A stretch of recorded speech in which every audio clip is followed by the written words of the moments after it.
Bom dia a todos, graças e paz aos que estão em Cristo Jesus, nosso Senhor.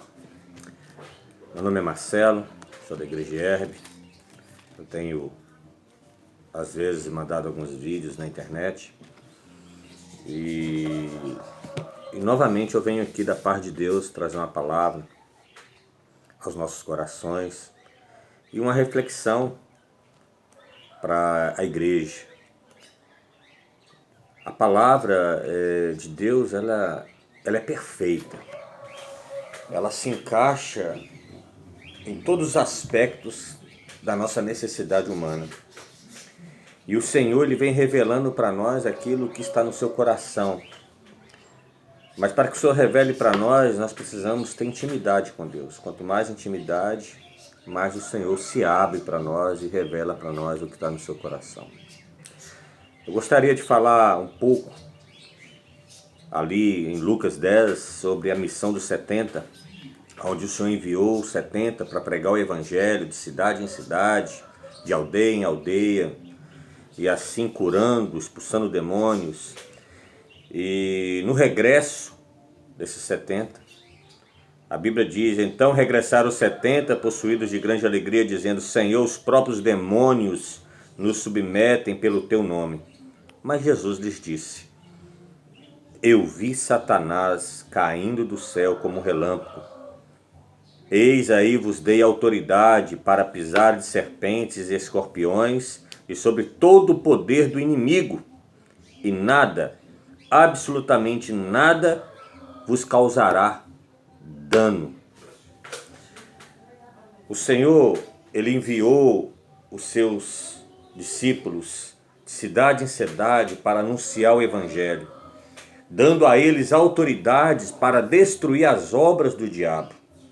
E o que me impressiona aqui é que o Senhor mostrou nesse contexto para os seus discípulos que há uma luta espiritual. Ao a igreja ir anunciar o Evangelho, há uma guerra. Nós estamos vivendo dia de guerras, dias de lutas. Então, como cristãos, nós precisamos ter a percepção de que o que está acontecendo no mundo não é um acaso, não é simplesmente um vírus, mas é uma luta espiritual. Se nós lermos Mateus capítulo 24, versículo 25, você vai ver que lá o Senhor falou assim: olha, eu vos estou predizendo. Por que o Senhor disse isso? O Senhor estava dizendo algo para os discípulos que ainda iria acontecer. Então, para nós cristãos, não deve ser surpresa as coisas que estão acontecendo. Antes, é um alerta para que nós possamos nos firmar.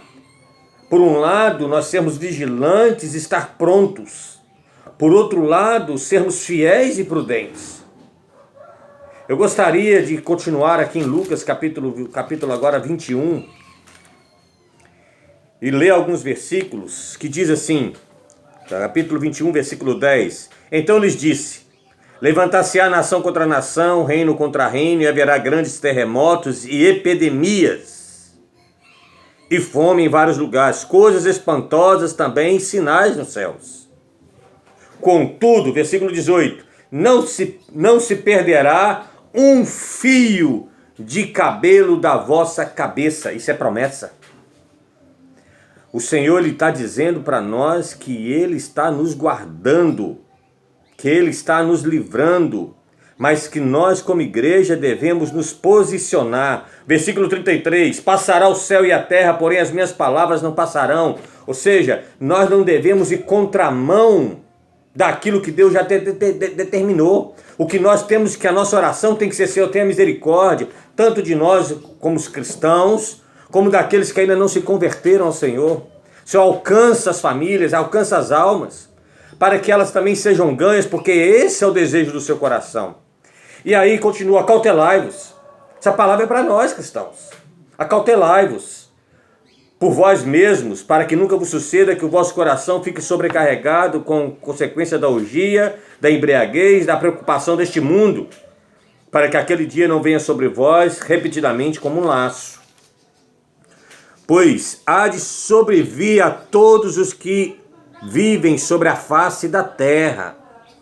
Vigiai, pois a todo tempo orando, para que possais escapar de todas essas coisas que têm que suceder e estar em pé na presença do Filho do Homem. O Senhor deixa bem claro, igreja, que essas coisas têm que suceder. Essas coisas é para provar o nosso coração. Ontem eu estive na rua e eu vi uma aglomeração de pessoas nos bancos, aglomeração de pessoas nas farmácias, nos supermercados, os funcionários tentando amenizar para diminuir o número de pessoas.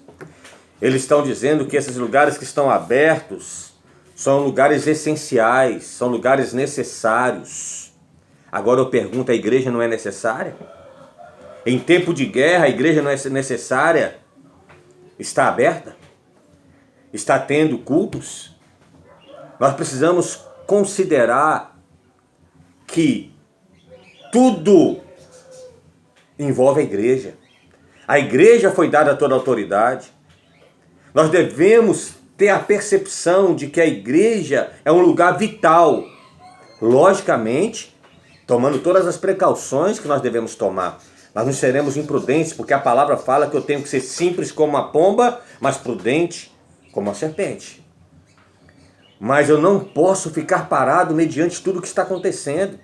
Depois eu vi um carro passando, anunciando, falando, agradecendo aos nossos técnicos, né, de saúde e tal.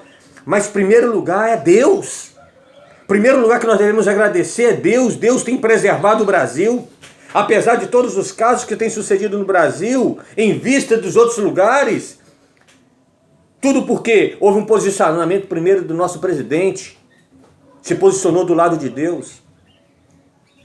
Por mais que ele tenha sido alvo de diversas contradições, mas ele hoje é um servo de Deus. E as pessoas estão agradecendo aqui aos homens.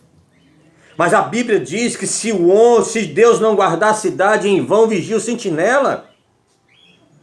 A quem nós estamos dando a verdadeira honra, a verdadeira glória?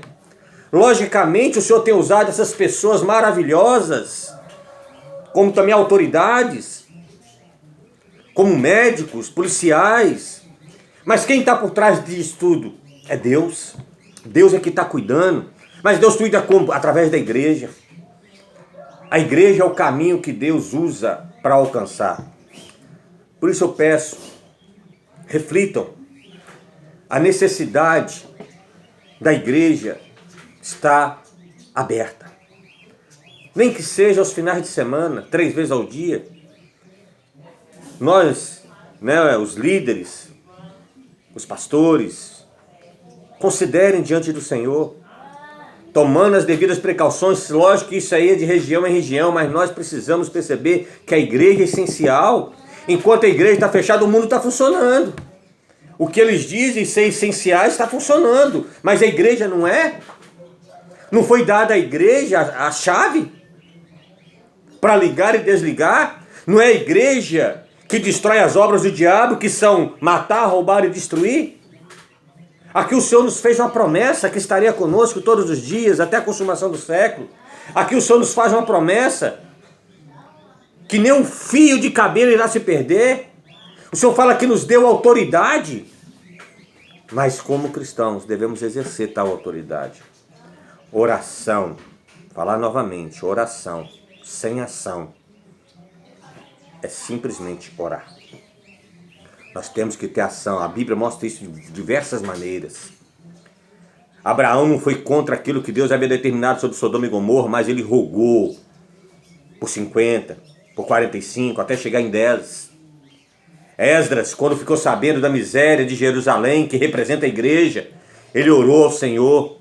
E aí o rei virou para ele: por que você está triste? Ele falou assim: por causa disso, disso, disso, disso. E ele foi para edificar Jerusalém. Houve oração, mas houve uma ação. Que o Senhor possa nos despertar, igreja. Que o Senhor possa nos despertar, irmãos. Que o Senhor possa despertar os nossos guias, os nossos pastores, os nossos mestres. No nome de Jesus, essa tem sido a minha oração. Jesus é o Senhor.